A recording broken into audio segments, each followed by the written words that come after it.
Ok, professora. Bom, vamos lá. Todo mundo está vendo, né, o slide? Abriu para todo mundo aí bonitinho o compartilhamento? Sim. Sim? Sim. Tá. Sim. A gente vai dar uma introdução à clínica médica, tá bom, pessoal? É, bem tranquilinha. Quando a gente fala em clínica médica, então vamos começar pelo momento de entrada do paciente no setor, tá? É o momento da admissão do paciente, é o primeiro contato que você vai ter com ele. Nem sempre vai ser o enfermeiro que vai conseguir recepcionar esse paciente. Muitas vezes vai ser o técnico ou auxiliar, que vai, ele está de maca ou de cadeira, e é você que vai mostrar, né, para quem está trazendo ele para a enfermagem que acompanha ele, é você que vai mostrar qual é o quarto, qual é o leito, você que vai recepcionar, dar um primeiro atendimento. E aí, é como a gente fala, a primeira impressão é a que fica. Né? Se o paciente chega no setor e ele já tem uma admissão conturbada, ele está lá na maca, né, numa situação N, e ninguém vem recepcionar, ninguém vem orientar, ele percebe que o pessoal já está perdido. A hora que você chega para dar boa tarde para esse paciente, a cara dele já está diferente para vocês. O bom humor dele já passou. Se bem que assim, gente, paciente no hospital, ele tem bom humor? É difícil, né? Você está com dor, você está fora da sua casa, você está fora da sua rotina. Muitas vezes você está com medo porque vai fazer uma cirurgia, ou você acabou de ter o diagnóstico de uma doença não muito confortável, que qualquer doença que você seja diagnosticado já te deixa, né, com medo, apreensivo, às vezes é incurável, intratável, né? Então, se você pode fazer algo para minimizar, né, a dor do paciente, o desconforto, uma dessas coisas que você pode fazer é recepcioná-lo bem. Você não sabe quanto tempo ele irá passar ali com você, nem você nem ele sabe disso, né? Então, o momento de entrada do paciente é um momento muito importante. Ali você vai conseguir já saber como vai ser o período de vocês juntos, né? Então aqui tem uma definição, né, de admissão do paciente. Admissão diz respeito à entrada do paciente no serviço de saúde para ocupar um leito, com a finalidade de se submeter a tratamento clínico, cirúrgico ou realização de procedimento especial. Quando a gente fala procedimento especial, é um exame específico, tá? É um implante de algum, né, um, de algum dispositivo, por exemplo, né? Então, ou tratamento clínico, o paciente tem câncer, internou para fazer tratamento. Se for cirúrgico, ele tem que internar antes da cirurgia. Tá? Enfim, enfermagem ela promove, coleta e anota, tá? Então, quando eu falo que a enfermagem promove, coleta e anota, tudo que o paciente já compartilha com você na chegada dele à unidade, é importante você anotar, tá?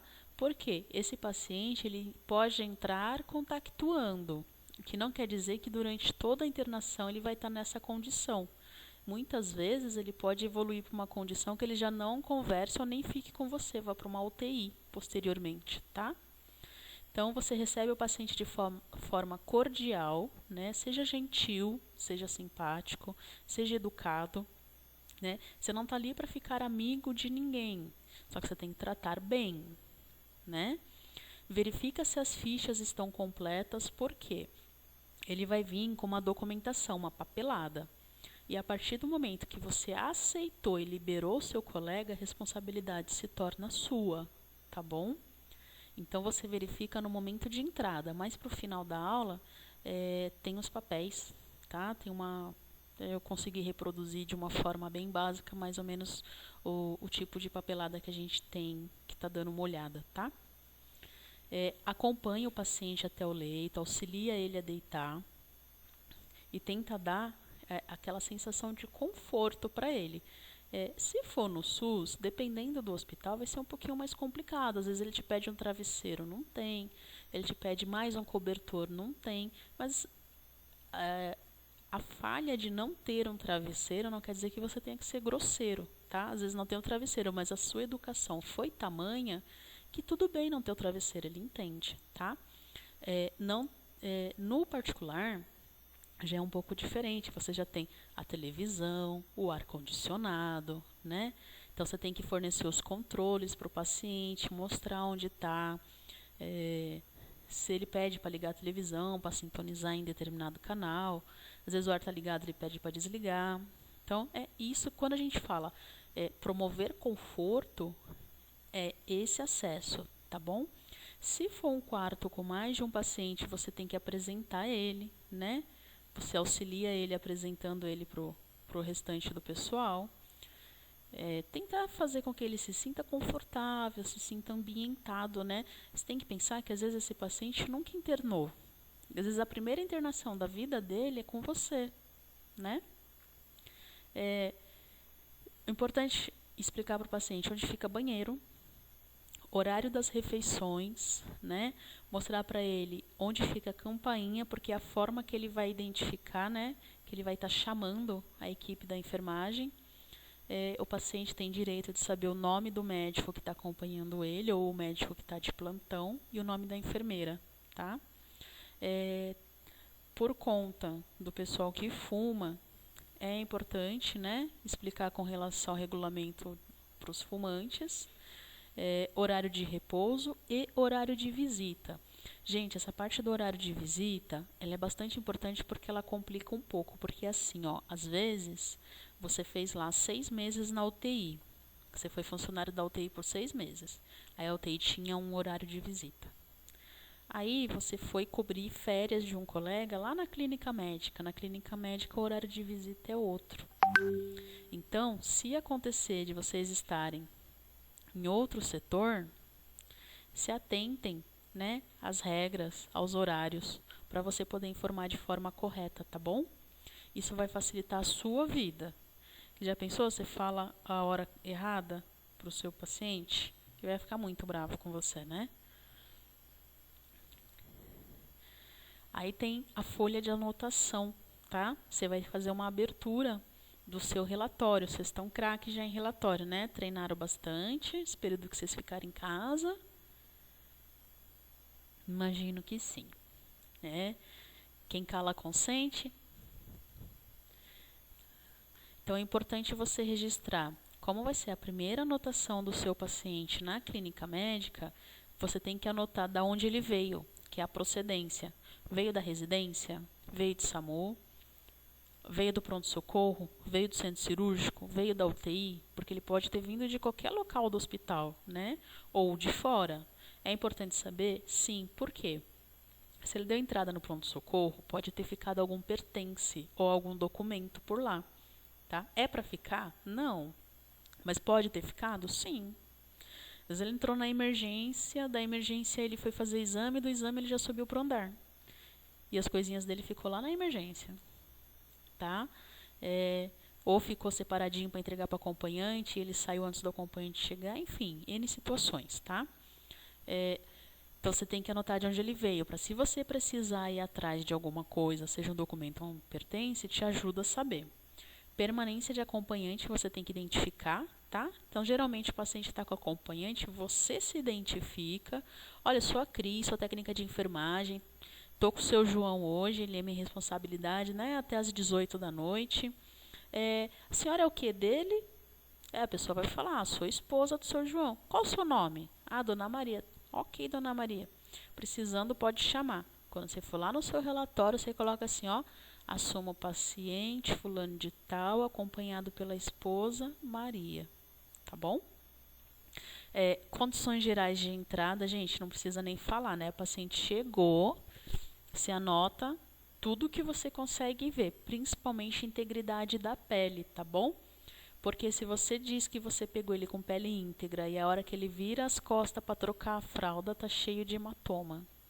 Você falou que pegou com pele íntegra, então se ele está com hematoma, foi com você. Mas não foi, então. Mas aí o que está escrito no papel é isso. E o que vale é o que está no papel, tá? Então, a gente olha o nosso paciente, examina mesmo, pergunta o que tem que perguntar. ver se tem acesso, né? Se não está com acesso, a gente já vai atrás para saber se vai precisar puncionar esse paciente. E aí, de antemão, eu já adianto para vocês que 90% dos casos você vai ter que puncionar, porque ninguém interna para ficar tomando só comprimido, né? Vai ser um paciente ou outro que isso vai acontecer. Ele vai ter algo para tomar de medicamento e vai ser EV. Então, se ele veio sem acesso, ou porque perdeu, ou porque veio da residência e internou, já vai providenciar o acesso, tá bom? Presença de vícios, você precisa saber se esse paciente é um alcoólatra ou faz uso constante de bebida? Sim, você precisa saber. Se ele fuma? Sim, porque seu paciente some do andar, some do leito, você não acha ele, ele é fumante. Você já sabe os cantinhos onde você vai caçar ele. Tá fumando em algum lugar, ou tá tentando pelo menos, tá bom? Sinais vitais, a gente faz uma aferição de sinais vitais de entrada, para você já ter uma noção como esse paciente está, que muitas vezes, já nessa entrada, você já descobre uma pressão alta, uma temperatura, ou ele já refere que está com muita dor, né? Refere algia para você, e você já consegue estar ali sanando um problema dele, né? Ou ele está com a pressão alta, você já olha a prescrição, tem medicamento? Você já medica. Ele está falando para você que está com dor. Você já faz ali uma dipirona, um paracetamol, pronto. Você já vai resolver o problema dele, ele já vai ficar feliz, ele já fica simpático, tá? Se esse paciente deu entrada com pertences, gente, isso é muito importante. E aí tem um detalhe que eu vou comentar com vocês agora. O paciente traz lá um relógio que você jura que é de ouro, você tem até medo de pegar nele. E aí você anota que o paciente deu entrada com relógio de ouro. Quando esse paciente sair do hospital, ele vai querer um relógio de ouro, tá, gente? Você tem que colocar assim, relógio, se der para ver a marca, você põe a marca, se não der para pôr a marca, você coloca assim, relógio, modelo masculino, redondo, cor amarela. Eu não sei se é de ouro, não sou especialista. Ele pode até falar que é de ouro, eu não ponho que é ouro, tá? Porque a hora que ele sair, se eu colocar que é de ouro, ele quer um de ouro. Você vai ter que se virar nos 30 para arrumar um relógio de ouro para ele. Ou você vai dar o dinheiro, ok? Carteira, conta na frente dele. Eu, que sou uma pessoa bastante desconfiada da humanidade, eu chamo um colega de profissão para vir contar comigo, tá? De preferência o meu superior, a minha enfermeira. Falo, vem cá, meu amor, vamos contar. E ali eu abro a carteira, a gente tira tudo que tem na carteira do paciente, conta ali na frente dele de mais um profissional. Já anota. Você carimba, seu colega carimba. Tá? Porque no momento da entrada, gente, é igual casamento. Começo de namoro, tudo é lindo. Momento da saída, tem gente que não pode ver uma brecha de conseguir alguma coisa. Tá? E é aí que você vai conhecer seu paciente. Então, você tem que contar até as moedinhas? Tem que contar até as moedinhas. Tem uma carta da namorada de 20 anos atrás. Anota que tem uma carta endereçada a ele da data de tal período. Que quando ele sair vai estar tudo certinho. Gente, a enfermagem, ela se defende na caneta. Então, quanto mais você escrever e menos preguiça você tiver de escrever, mais respaldado você tá. Menos dor de cabeça na vida você vai ter. Tá bom? E as orientações realizadas, as normas institucionais, tá? Então, geralmente, se for um hospital particular, geralmente eles têm uma cartilhazinha que você entrega para ele. Coisa pouca, às vezes 2 páginazinhas, ou só um folhetinho. Porque tem as normas, né? Tem local que você não pode entrar com alimento. O paciente come alimentação exclusiva do hospital. Tem local que existe espaço próprio para o acompanhante, né? Tem onde ele se alimentar, tem onde ele tomar banho, tem onde ele guardar as coisas dele. Então, essas coisas tudo é no primeiro momento, porque senão depois você tem acompanhante e paciente perdido, tá? E aí, quando ele está perdido, ele faz tudo errado. Ele vai nos lugares errados, ele vai nas horas erradas, ele faz tudo errado, ele te dá trabalho. Ele bem orientado na entrada, ele já te dá um pouco de trabalho, né? Porque às vezes a cabeça está tão cheia, a pessoa está tão confusa, está tão perdida com toda aquela situação de estar no hospital, porque assim, Quem escolheu estar no hospital fomos nós. Nós estamos aqui hoje estudando para estar num hospital, de preferência ganhando bem, né, gente? O paciente não. O paciente, muitas vezes, ele sempre fugiu de hospital e, de repente, ele sofre um acidente, pum, tá lá numa cama de hospital. E aí? Né? Então, às vezes, a cabeça dele tá a mil, você pode falar 10 vezes o horário da visita, ele não decora. Cada vez que um parente ligar, ele vai perguntar para você qual que é o horário da visita. Tá? Rotina de exame médico, né? Geralmente tem um horário, né? Tem lugar que, por exemplo, UTI, rotina de UTI, exame médico coleta é bem cedinho, 5, 6 da manhã. Raio-X é na madrugada, virou meia-noite, o pessoal já corre lá para a UTI para fazer os raios-X do dia, porque eles ficam presos na UTI, né? Eles têm que fazer os 10 leitos, 15 leitos. Né? É muito difícil um paciente na UTI não fazer raio-X. Então, tem aquelas rotinas. Dependendo do exame, o paciente tem que ir fazer, por exemplo, tomografia ou ressonância, porque o maquinário não sobe, né? O maquinário mais pesado e não tem, né, a opção do portátil. Ultrassom até dá para ir fazer no leito, mas dependendo do hospital, é o médico que tem a sala e dependendo é ele que sobe para fazer no andar. Aí você tem que saber qual é a rotina do seu local de trabalho, tá bom? E aí você explica para o paciente. Vamos supor, se ele tiver exames aí, você explica para ele. Seu João, amanhã de manhã a gente vai fazer a coleta de exames de rotina, tá bom? Então só vai ser acordado lá por umas 5, 6 da manhã. Depois só tem ultrassom para fazer, mas aí só vai para o ultrassom depois que colher os exames de rotina, tá bom? Por quê? Lá no ultrassom, ele pode chegar e já ser atendido. Ou pode ser a hora que chamou ele, chega um de urgência. Aí fura a vez dele. E aí quanto mais ele demora lá no ultrassom, mais ele demora para subir para fazer os exames. E os exames já demoram aí, né, de 3 a 6 horas para vir o resultado. Então você faz primeiro os exames, depois desce ele do setor, tá bom? Porque ele não vai estar ali à sua disposição, ele vai para outro setor para fazer o exame. E aí vai atrapalhar a sua rotina e atrapalha o paciente também, porque a hora que o médico passar de manhã, o médico já vai puxar os resultados. E o dele não vai ter sido nem coletado, né? Então é importante você saber a rotina do seu setor para isso. Então você, se for um exame que precisa de preparo específico, né? Por exemplo, o jejum, ou a colonoscopia que você precisa tomar aquele líquido, né? Para ajudar a limpar o cólon, então é você que vai estar orientando com relação a essa parte do preparo, né? Se ele estiver em jejum, gente, não é só virar para o paciente e falar assim, seu João, só está em jejum hoje, tá? E virar as costas e sair andando. Às vezes o seu João é um paciente esclarecido. Então, para ele tá tranquilo, o médico falou, ele entendeu. Às vezes é uma pessoa mais simples, o médico fala um monte de termo difícil, de terminologia médica, o paciente fica sem entender nada e também não pergunta. E aí você só vai lá e fala que ele está de jejum. Seu João não vai entender nada. Primeiro bombom que ele achar na bolsa de alguém lá dos parentes, ele vai comer. Tá com fome? Tá?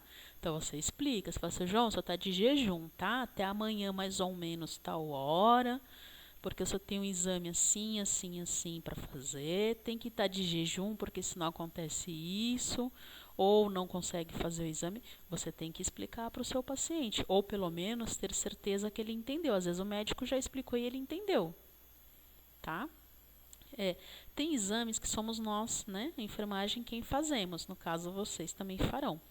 Que é o eletrocardiograma, por exemplo. É um aparelhinho simples, quem ainda não viu, ele é um pouco maior que uma impressora.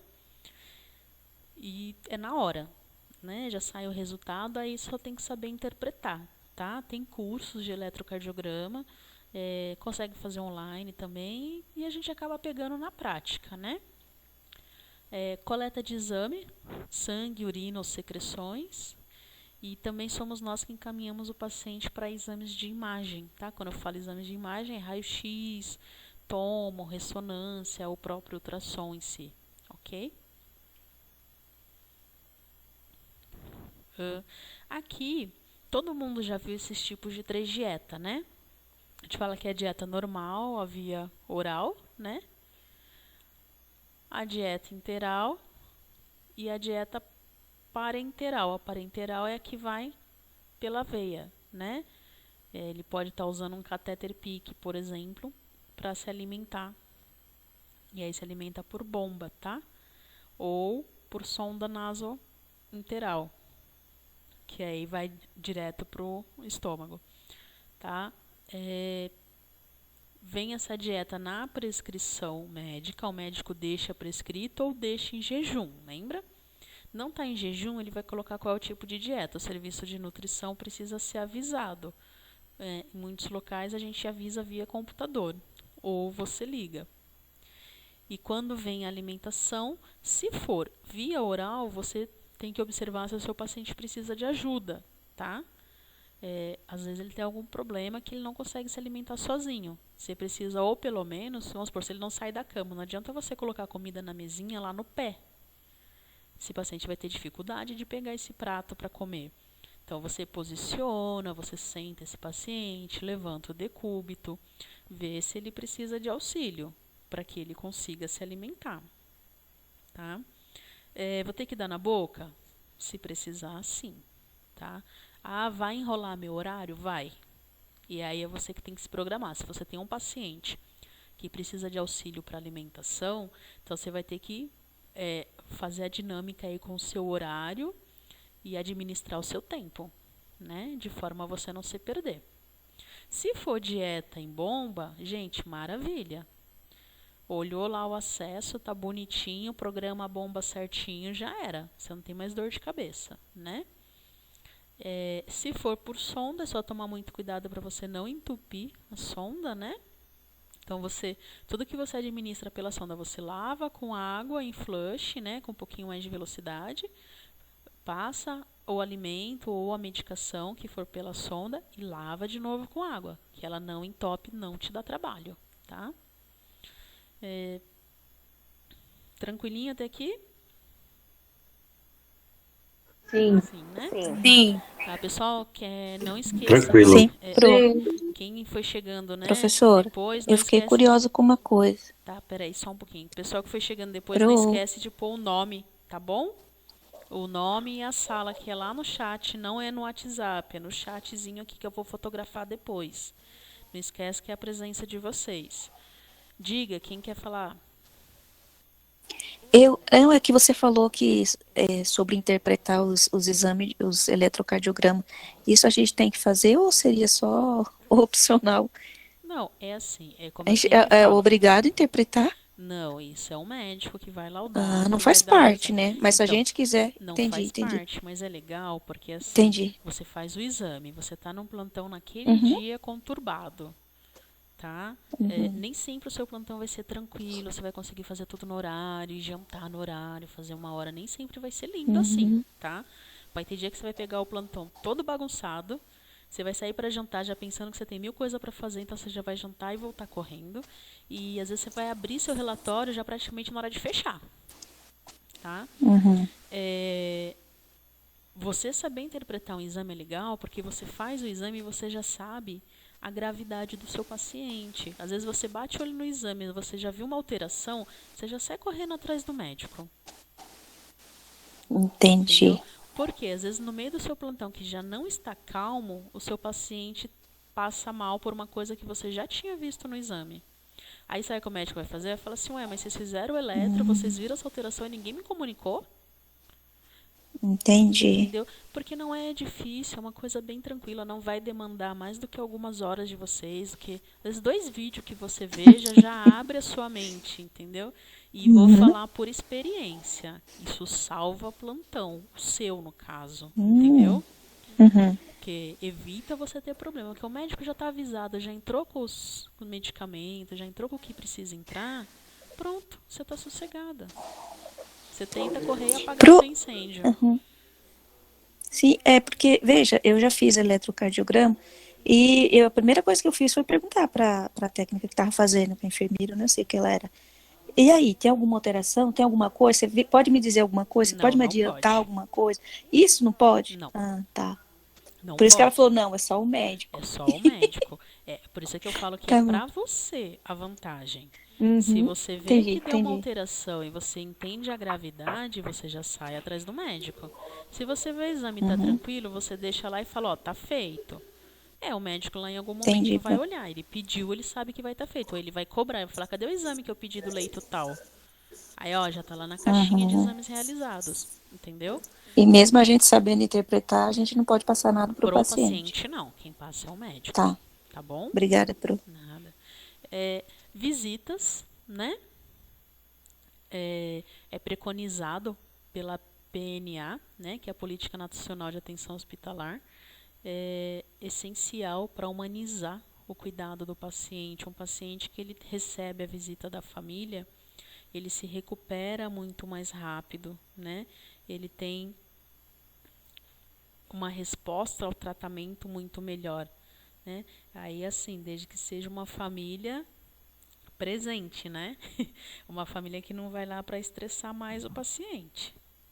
Se for uma família daquelas que estressa mais do que ajuda, também, às vezes você percebe que o paciente está bem. Ele recebeu visita, ele altera tudo, altera a pressão, altera a diabetes, é emocional, né? E tem paciente que está tudo alterado porque ele quer ver o filho, quer ver a esposa, quer, enfim, quer a visita. Visita passou, ele acalma, resolve todos os problemas. Tudo que o medicamento não estava conseguindo fazer, a visita faz, né? Então, assim, você não rompe laço familiar, né? Porque, na verdade, o que acontece com a internação? Você quebra a rotina da pessoa. Você, por mais confortável que seja o quarto que ela esteja, às vezes ela paga um apartamento no hospital legal. Mas não é a casa dela, não é a cama dela, não é o travesseiro dela, né? A roupa não tem o cheiro da casa dela. Então já causa aquele desconforto. E aí você também você perde o vínculo com a sua família. Às vezes você é um familiar presente, tem ali um convívio bacana com os filhos, com a esposa, com a sogra, e de repente não ter esse pessoal ao seu lado faz diferença, né? Traz tristeza, traz angústia. Então, se você tem a visita e ela é tranquila, ela só traz benefício. Então, a parte da enfermagem com relação à visita é preparar o paciente, né? É avisar que é o horário da visita. Você evita fazer procedimentos durante o horário da visita, né?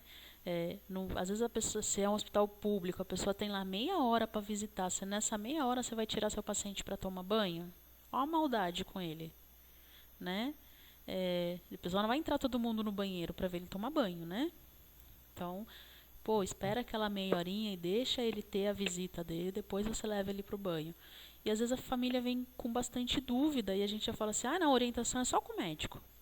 A orientação se for sobre o estado de saúde do paciente, mas às vezes a família quer saber se ela pode trazer um pijama, se ela pode trazer um shampoo, se ela pode trazer um bolo de casa, tá?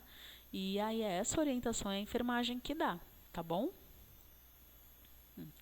Aqui, gente, o nosso querido SAMU, né? No caso, o SAMU está transportando um bebezinho de neonatal, tá? Todo mundo consegue enxergar o que eu enxergo? Uma incubadora e um nenenzinho lá dentro, Sim. né? A gente não fica muito feliz quando recebe o SAMU, não, né? Que geralmente a gente já fica na dúvida o que vem lá dentro, né? O que a gente vai encontrar, o que esse paciente tem, qual é a demanda, tá? Quando é uma transferência interna, né? Que é entre unidades ou serviços entre os mesmos hospitais, né? Independente de motivo do local, é anotado diretamente no prontuário. Se for uma transferência entre rede diferente, né, você está saindo de um hospital particular para um hospital público, existe um papel de transferência, tá? O que é esse papel de transferência? Vai todo o histórico do paciente, tudo que ele tomou, todo o exame que ele fez, qual o tratamento. Vai um papel que ajuda a direcionar esse novo serviço onde ele está, tá bom? Porque se for da mesma rede, hoje em dia tudo é computador, né? Você pega aí um hospital da AMIL, você se internou em 3 hospital da AMIL diferentes. O médico consegue acessar seu prontuário das 3 unidades. Se for uma Prevent, a mesma coisa, tá?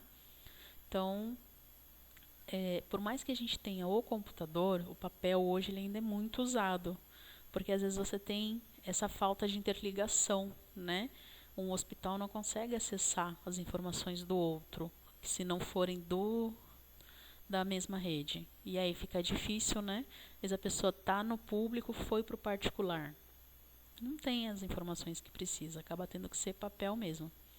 Então, quando você recebe o paciente, tem um passo a passo bem facinho, é checar toda a prescrição dele, né?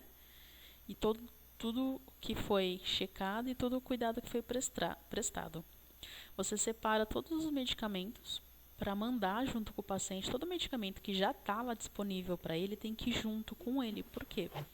Pode ser que no local de origem, de destino, desculpa, não tenha lá esperando ele o medicamento, então ele já tem que estar.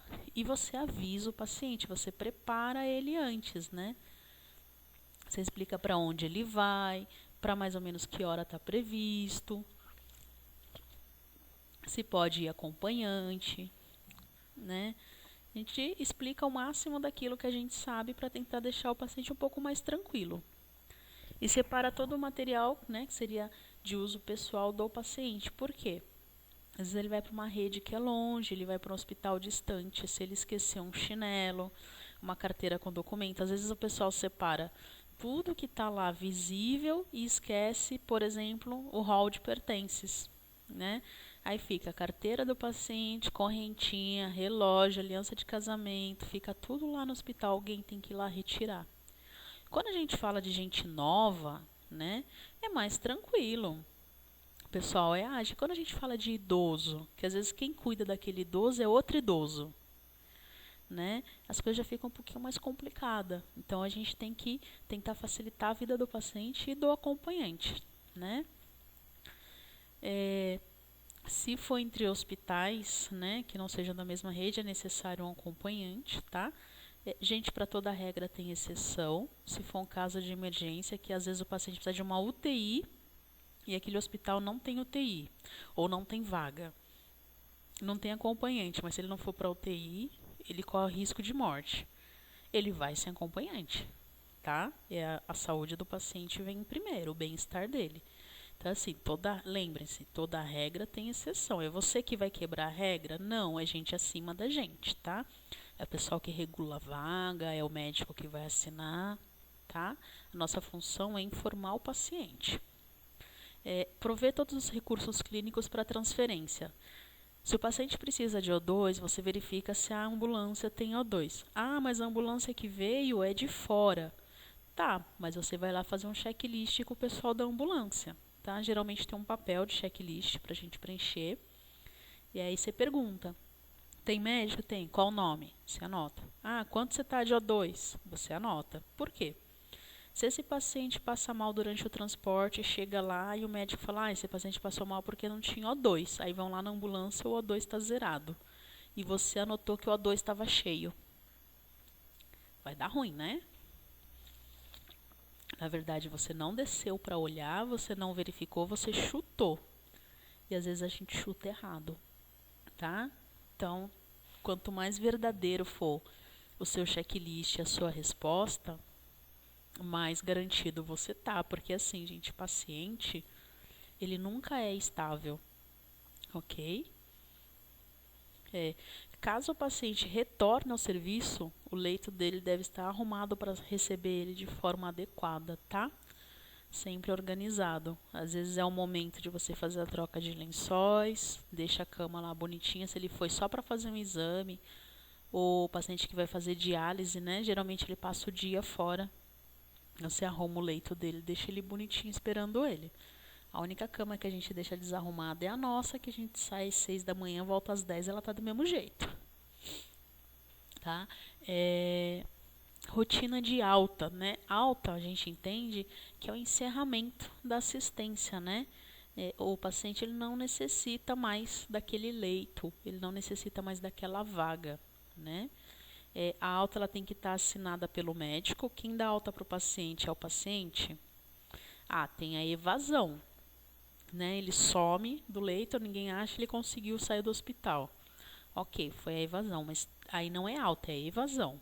Toda alta é assinada pelo médico, tá? Então, a enfermagem, ela se certifica da alta, tá? Prescrita pelo médico no prontuário do paciente. Verifica se as medicações foram feitas e se tem encaminhamentos para esse paciente, tá? se ele vai com exame para casa, se ele vai com indicação de curativo, se ele tem retorno médico. Hoje acontece muito dos hospitais, principalmente essas redes de convênio, você faz a cirurgia em um hospital e aí você faz o curativo em outra unidade, tá? Às vezes você operou em São Bernardo, mas o curativo é em Santo André. Tem que informar para o paciente? Tem. Por quê? Senão ele vai bater lá onde ele fez a cirurgia. E aí lá não faz o curativo, lá não é o retorno médico, tá? Então, tudo isso no momento da alta você explica para o paciente. Então, você separa toda a documentação, você leva exame para cópia de exame, tá? Todos os resultados, tem exame, por exemplo, o raio-x, hoje ele fica no computador, o paciente vem retirar alguns dias depois. Você tem que informar para ele, olha, seu João, seu raio-x, só tem que passar daqui uma semana, daqui 15 dias, daqui um mês, lá em tal setor no hospital para retirar.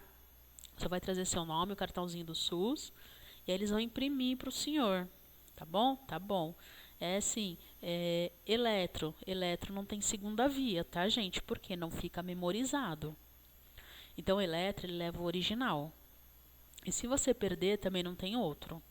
Ai, nossa, tava lá, deixei cair, o paciente me deu um copo de café e derramou e eu estraguei, vou jogar fora. Gente, não pode.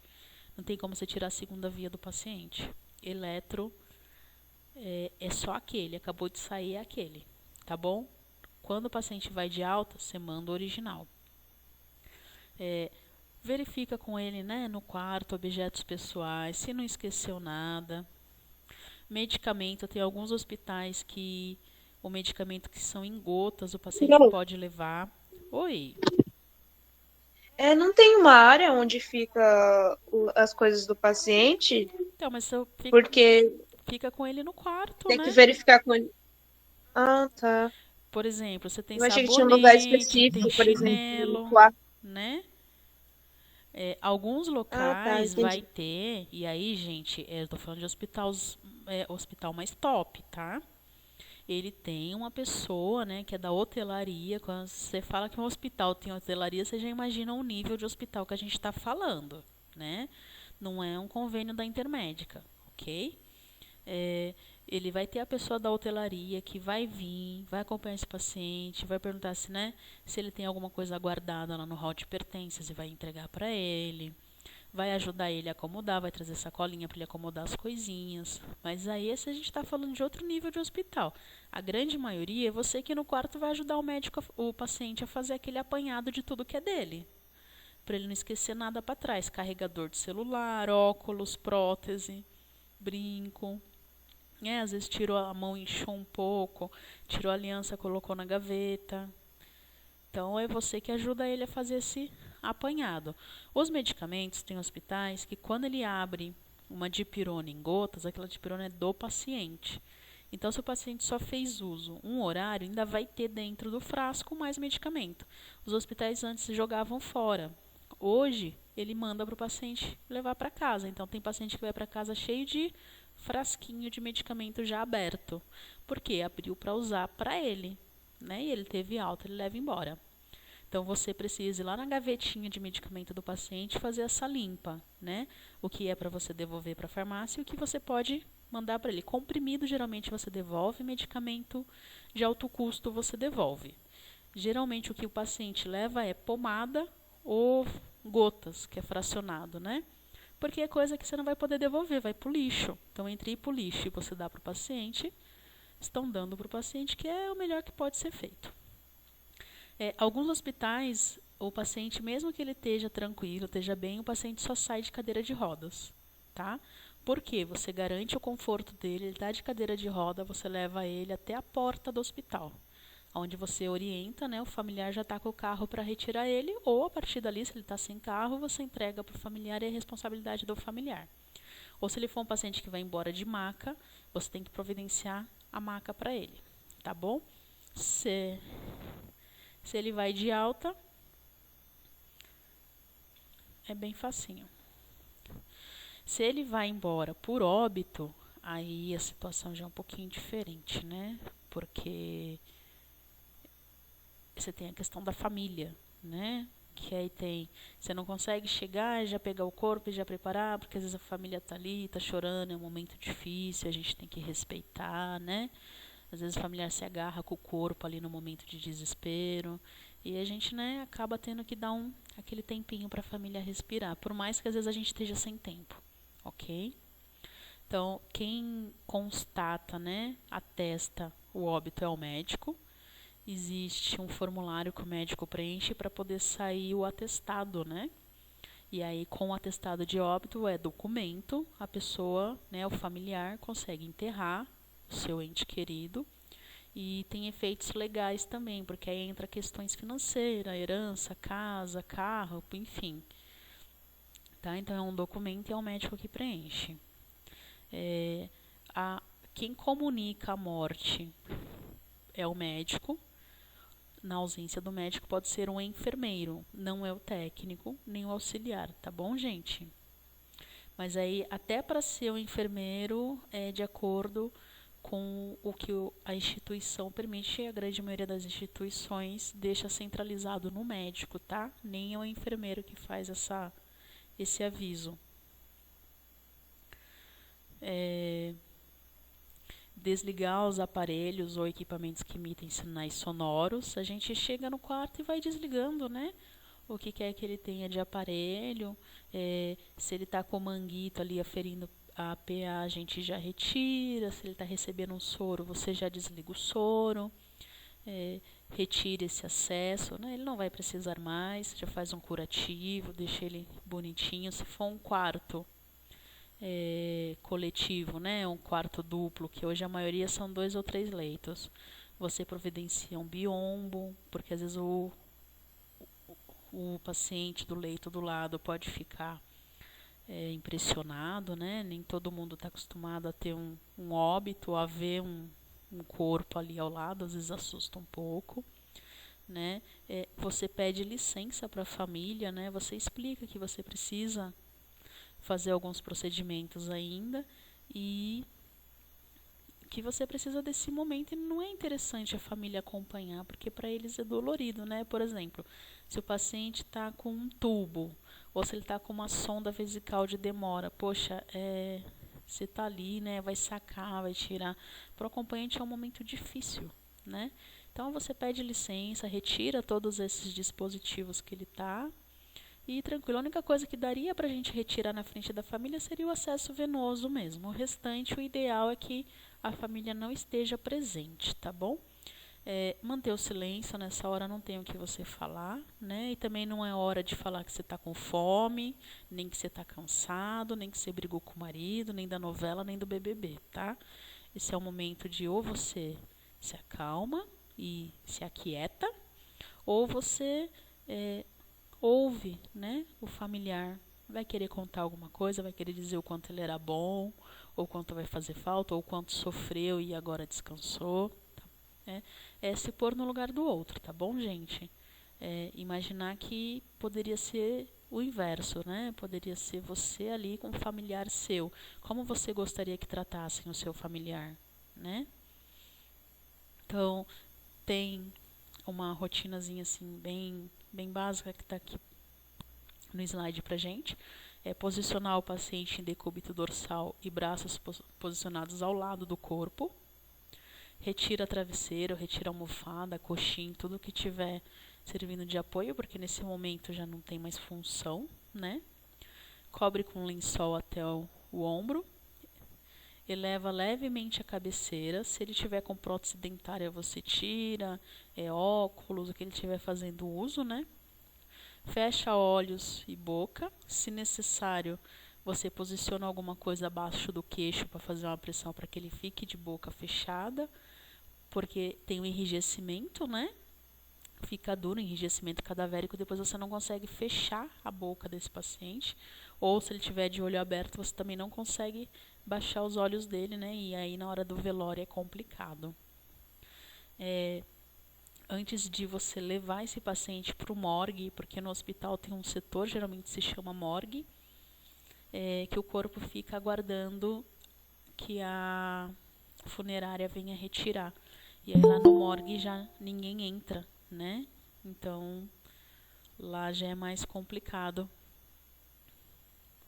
Então, você pergunta se os familiares querem um momento a sós com o seu idoso, com o seu parente, né? Com quem for o seu óbito, para se despedir, para dar um último adeus, que às vezes demora um pouco até o momento do velório, né? E respeita, gente, o ritual religioso ou a espiritualidade da família, tá? Nem todo mundo é católico, né? Então, tem gente que fala vai com Deus, tem gente que fala vai com Oxalá, tem gente que fala que o universo te proteja, e é cada um com a sua religião, ok? A certa ou a errada a gente vai descobrir quando estiver lá do outro lado. Eu sou ateu, graças a Deus. Tranquilo até aqui, né, pessoal? Preparo do corpo no pós-óbito, tá? Conseguem ver a imagem? Com certeza, né? Não é um óbito, é um estudante de enfermagem ali simulando, um funcionário da educação continuada. A gente deixa nessa posição para que o corpo fique alinhado, né, no momento do caixão, porque senão você não consegue deixar ele de uma forma apresentável para a família, né? Esse enfaixamento aqui é para manter a boca fechada, tá bom? Algumas pessoas precisam. O objetivo do preparo é deixar o corpo limpo e organizado, posicionado para o sepultamento. Então, você vai comunicar ao familiar, né, que você precisa fazer esse preparo. Você solicita que aguarde do lado de fora do quarto e orienta. Se tiver dúvidas naquele momento, você tenta esclarecer. Eles vão perguntar muito sobre quem vai entregar o atestado de óbito, onde pega, se demora, se a funerária vem logo, se a gente tem telefone, e aí a gente tenta sanar as dúvidas que a gente consegue, tá? Geralmente, na parte de internação, eles conseguem responder todas essas perguntas, tá? Ô, professora, Oi?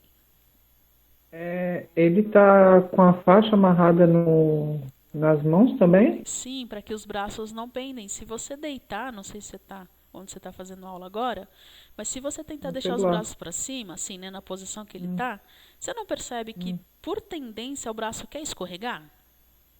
Ah, é verdade. Até que fica, né? Entendeu? Para ele ficar bonitinho na posição lá pro velório, se você não faz uma contenção, ele não fica. E aí lembra que depois tem um enrijecimento, a gente não consegue pôr na posição? Se você já deixa ele assim, ó, amarrou os pezinhos bonitinho. Gente, isso aqui não é nada apertado, tá? É só para manter próximo. A hora que for trocar ele, a calça desce, a calça sobe. Consegue pôr no caixão bonitinho. O braço, a mesma coisa. A boca, a mesma coisa. É só para manter na posição, porque isso vai endurecer, vai enrijecer. E aí você não mexe mais. Ah, tá, entendi. Oi? Quanto tempo leva para endurecer mesmo o corpo? Tem um tempo ou vai de pessoa para pessoa? Então, depende. Tem gente que já tá com uma perfusão bem... Aquele pessoal, sabe, já caquético. Ele já não tem uma perfusão boa, ele já não tem uma movimentação boa. Então, sabe aquele... que assim, eu não sei se vocês já pegaram em estágio, aquele paciente que está acamado há muito tempo, ele já não estica a perna direito, o braço já é duro para você levantar, para lavar. Você vai virar ele já é um paciente difícil de virar, ele vem inteiro, ele vem em bloco. Esse paciente, quando ele falece, ele enrijece muito rápido. Entendi. Então, assim, varia um pouco de paciente para paciente. Depende também de como ele era, né? Como ele estava antes do falecimento. Mas o ideal é que, assim, você não espere para saber. Já faça logo. Constatou o óbito, fez o eletro, o médico já deu o ok que é óbito, já vai preparar, já se livra, entendeu? Já deixa Professora. que tá. Oi? Flor? Oi, pode falar. Mas esse procedimento de amarrar o maxilar, as pernas e as mãos, é feito só com o homem ou com todas as pessoas que falecem? Com todas as pessoas, pode ter ser criança. Você vai fazer também. Gente, é igual vocês. Quando for deitar na cama hoje, tenta posicionar os pés juntinhos, os braços. Tenta fazer essa posição que está na foto. Você vivo, você vai ter eu não, que eu não quero morrer logo. Não, eu digo assim, ó, você vivo, você vai ter dificuldade de manter essa posição. Porque a tendência é que os seus pés abram, não é? Ele não joga pro lado. A tendência é que o pé cada um jogue para um lado e os braços É, caiam na joga. cama. Então, se você não Aham, posiciona, até sentado os joelhos já abrem. então é tranquilo, gente. É só para manter mesmo na posição, tá bom? Se necessário, Ah, você tá bom. encaminha a família para o serviço de assistência social, que lá eles orientam, tá? Indica a funerária, explica como vai ser, cemitério, enfim. Aí a gente manda para quem vai saber responder, tá? Questiona sobre algum costume ou ritual que deva ser respeitado. Eu já peguei paciente que a família pediu para colocar um paletó que tinha uma carta, mas que ela gostaria que ninguém mexesse naquela carta, porém a carta não era lacrada. E eu falei, ok, ninguém vai ler. Realmente, até o momento que eu estava lá, não deixei ninguém mexer. Depois, eu não sei se alguém curioso foi ler. Falei que não era pra mim, eu que não ia ler, né? E as pessoas têm esse hábito. A última foi a rainha da Inglaterra, né? Que mandou uma carta pro esposo dela falecido recentemente, né? Enterrou junto uma carta da rainha Elizabeth. Tantos anos de casado, não sei o que essa mulher ainda tinha pra falar, mas tudo bem. O dela deu curiosidade de saber. Então, mas aí a gente respeita, tá bom, gente? A carta não é pra você, não vai abrir. Se ele vai ler em algum momento ou não, não sei, também não quero saber. Você reúne todo o material, né, que for do paciente. Você tem que usar os EPIs, você faz, né, esse procedimento geralmente com avental, com luva, com máscara. Por quê? Pode acontecer de conforme você manusear esse corpo, ter fluidos corporais, né? Então o paciente às vezes tem sangramento, vaza pelo nariz, às vezes vaza pelo ouvido, depende da causa morte, você tem liberação. Tem liberação de esfíncter, então às vezes você está trocando o paciente, ele está urinando. Então você tem que estar com os EPIs tudo direitinho para se proteger. Você vai seguir o protocolo institucional, né? Tem lugar que faz tamponamento, tem lugar que não. Eu, graças a Deus, nesses mais de 15 anos, eu nunca tamponei um paciente, porque Deus é bom. Mas se for o caso da instituição que você trabalha, você tiver que tamponar, né? Tem a oclusão de orifícios e drenagem de fluidos, tá? Aí você vai ser orientado a respeito disso e vai pôr em prática. Retira todos os dispositivos, gente. Tudo que não é do paciente você vai retirar. Catéter, sonda, acesso. Realiza curativo porque vai sangrar, né? A gente não tem mais o sistema tampão funcionando. Então você vai retirar, ele vai sangrar. Então, filha, retirou, vem com chumaço de gaze, um micropora ali e um curativo compressivo para parar de sangrar. E tenta manter a aparência mais Ô, prof, próxima deixa eu ao lhe perguntar, natural. boa noite. Oi, boa noite.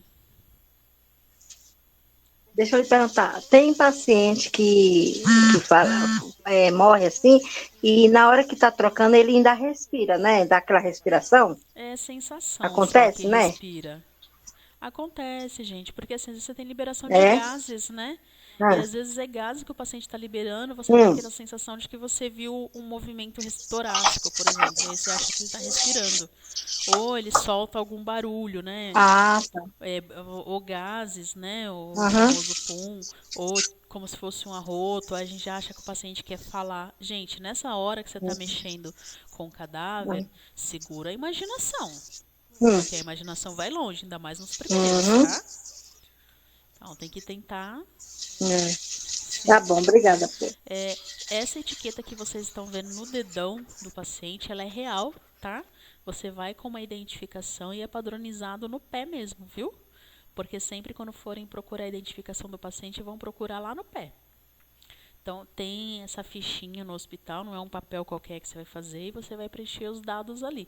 Geralmente é o registro do paciente, nome completo, CPF, telefone e alguém responsável, tá? E a causa morte que tem no óbito. Você já vai ter uma cópia do papel de óbito, e aí lá vai ter a causa morte, você vai colocar. Cobre com uma proteção padrão, que geralmente é um lençol, tá? E leva para o local que ele fica acomodado aguardando a retirada pela funerária. Geralmente é um morgue, tá? Uma salinha, a luz fica acesa. Ah, mas morreu. Gente, eu não sei explicar para vocês o porquê, mas sempre que tem um corpo no morgue, a luz fica acesa. Eu costumo falar que é pra gente não se assustar, né? Já pensou você chegar numa sala que tá cheia de morto e você a ter que acender a luz, ia ser um pouquinho sinistro, né? Depois que você fez todo o atendimento do seu óbito, né? Já preparou, já encaminhou, aí você retira o EPI, higieniza a mão, descarta todos os, né? O que for roupa de cama, essas coisas para o expurgo. Tudo que é do paciente é entregue para o familiar responsável e faz a anotação lá na parte da anotação de enfermagem, tá? Com data e hora que o médico colocou lá no atestado de óbito. Você coloca os detalhes importantes, que é o quê? O médico que constatou o óbito, os cuidados que foram realizados com o corpo e o horário da transferência, e quem recebeu os pertences, tá? Porque às vezes você entrega para um irmão, vem outro procurar, tá? Aí vão caçar, tá, não tá, quem pegou, quem não pegou, tá lá na sua anotação, em letras, né, bonitinhas, que todo mundo entende, foi entregue itens, tal, tal, tal, para fulano de tal, que é o que daquele paciente que foi a óbito, era filho, era irmão, quanto mais detalhes vocês colocarem, melhor. Então, sempre que vocês entregarem algo, pergunte o nome para quem vocês estão entregando, tá? Porque se esse produto, se essa coisa que vocês entregaram se extraviar, você tem um nome para procurar, tá? E na sequência você solicita a limpeza terminal no leito, né? Aí já é o pessoal da higiene, o pessoal da faxina que vem realizar essa limpeza.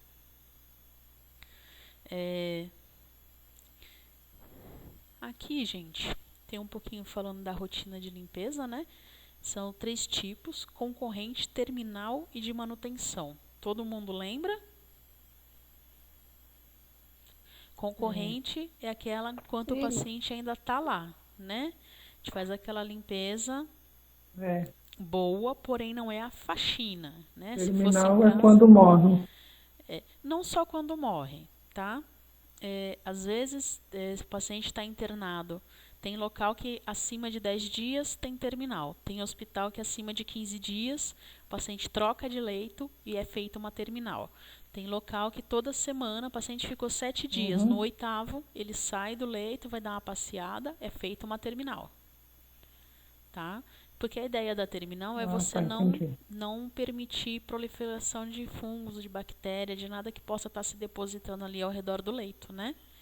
E é geralmente nessa hora que a gente encontra as bolachinhas, os bombons, né? Porque você tem que tirar tudo para dar aquela limpeza. Porque o paciente que ele está muito tempo no leito, ele já se sente em casa, tá? Mas ele está internado lá 2 meses, ele já trouxe um pouco da casa dele para o hospital. Principalmente os hábitos não tão bons, né? Então, um diabético, por exemplo, você vai achar chocolate. Ele vai ter. Todo paciente diabético, ele tem chocolate, tá?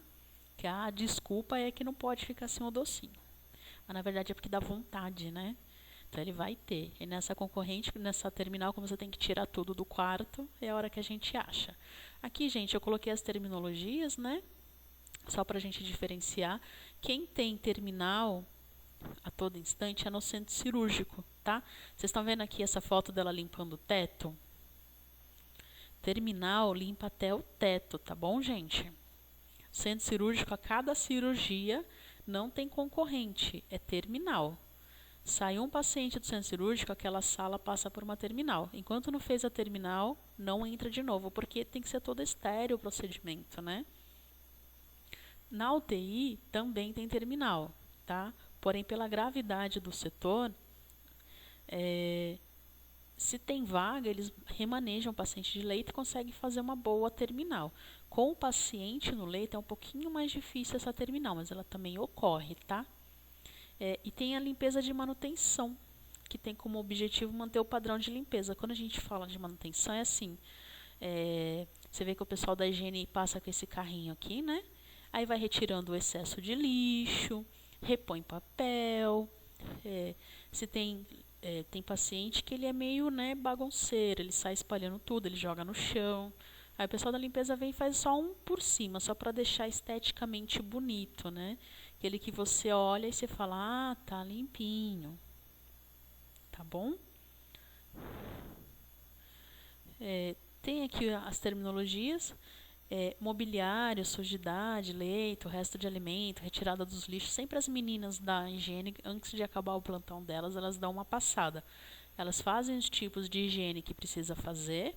Se é terminal, ela faz a terminal. Se é concorrente, ela faz a concorrente. E antes de terminar o plantão, elas chegam fazendo uma de manutenção, tá? Porque às vezes o paciente ele fez uma terminal no leito dele de manhã.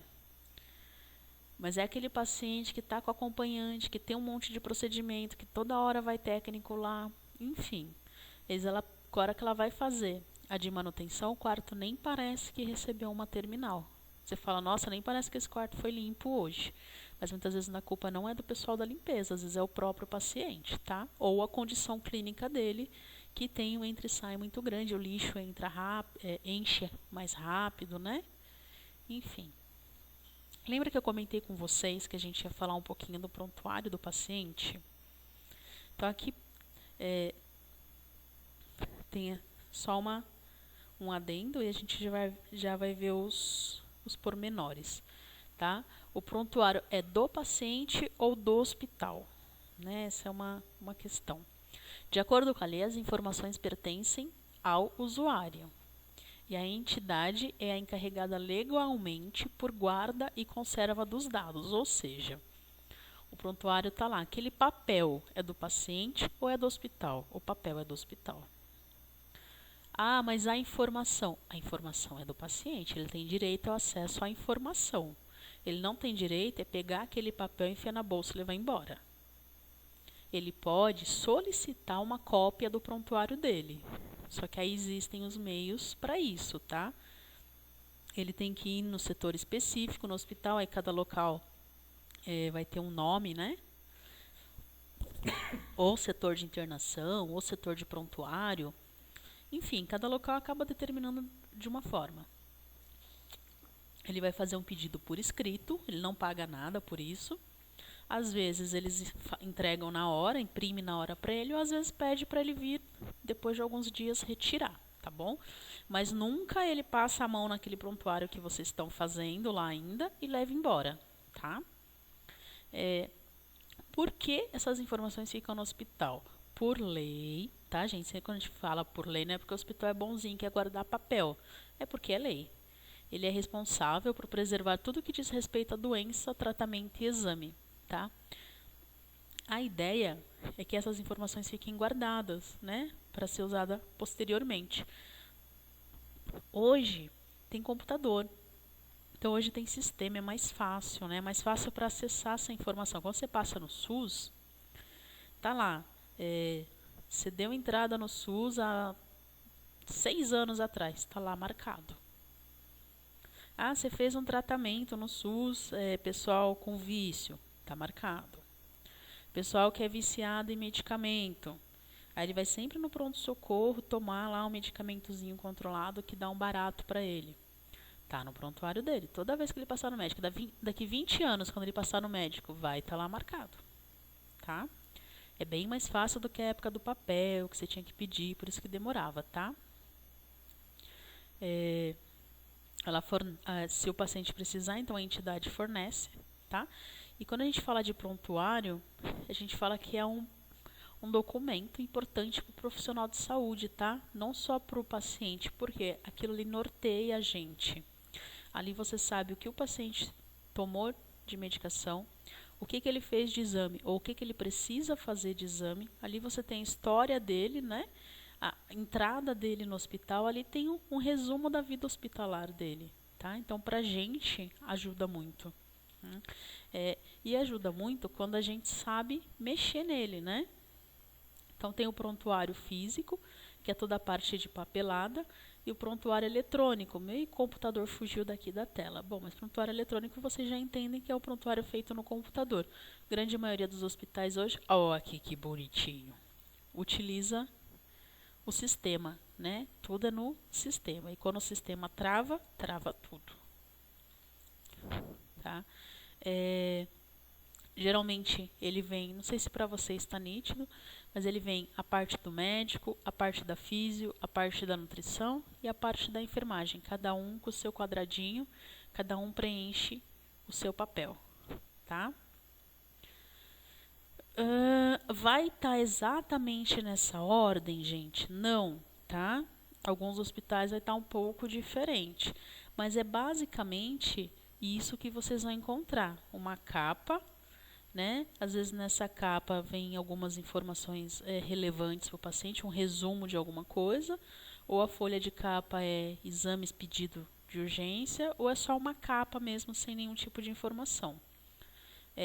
Tem a folha de identificação do paciente, que aí são com os dados dele, anamnese e exame físico, exames complementares, evolução clínica, gráfico de sinais vitais, prescrição médica, histórico de enfermagem, prescrição de enfermagem, resumo clínico da alta e para o final fica documentos, né? Ou papelada que vem de centro cirúrgico. Gente, falando assim parece confuso, mas a hora que você pega papel na mão, fica bem tranquilo, tá? Eita, deu uma travada aqui.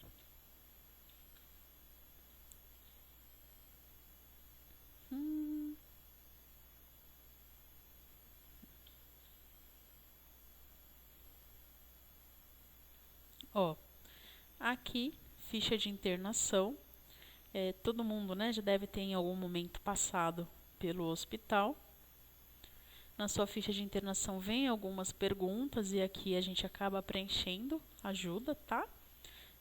Motivo da internação, se né, tem questão com alcoolismo, onde mora, né? Para o final aqui, isso aqui é preenchido, ele vai estar com toda essa parte do anexo preenchida e essa aqui no final, né? Se teve alta, que tipo de alta. Ih, gente, tá dando uma travada aqui. Oh, Deus. Aqui. A evolução médica. Né? Essa letra de médico até que tá bonitinha.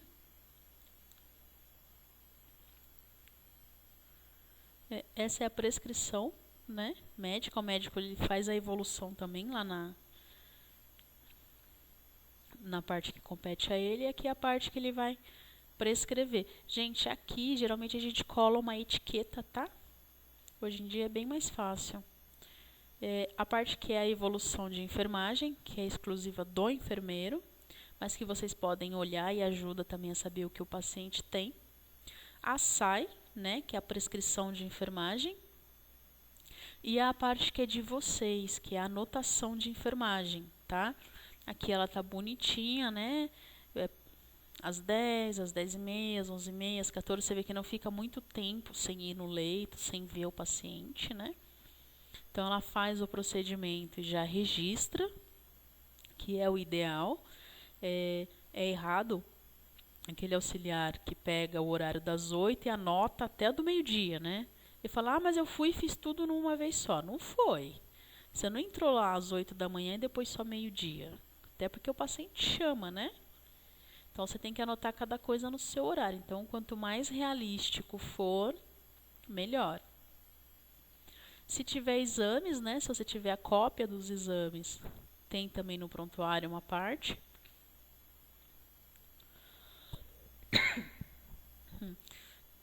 Essa parte outros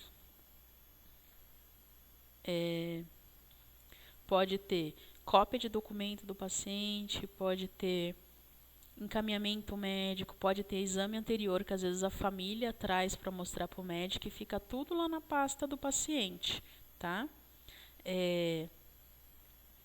No momento da alta, é entregue para ele de volta. Tem também, se for na UTI, vocês vão ter a parte do fisioterapeuta. Na clínica sempre tem também a parte da nutricionista, né? Porque às vezes a pessoa tem alguma restrição alimentar ou a dieta dela é diferenciada. Cada vez mais nós temos, né, o pessoal vegano, o pessoal que cuida aí da saúde. Nem todo mundo come pãozinho no café da manhã, né? Então aí vem o pãozinho lá, a pessoa não se alimenta. Então a gente chama a nutrição conversa com o paciente para ver o que pode substituir o pãozinho, porque às vezes não é porque ela não quer comer, ela até quer, ela está com fome, ela só não quer comer o pão, ela quer comer o que ela está acostumada a comer no dia a dia dela, né? Às vezes é uma pessoa que come grãos, A pessoa come tapioca, então ele vai ver alguma coisa. Um iogurte substitui, um ovo mexido substitui, uma fruta substitui. Né? Vamos ver de acordo com o que o hospital pode oferecer, o que essa pessoa aceita, e aí a nutricionista faz essa substituição. É você quem vai fazer? Não. Não adianta você ligar lá no serviço da nutrição e falar assim, troca o pão do café do seu João e traz uma banana. Acredita em mim, não vai surgir uma banana lá no setor, tá? Vai continuar sendo pão.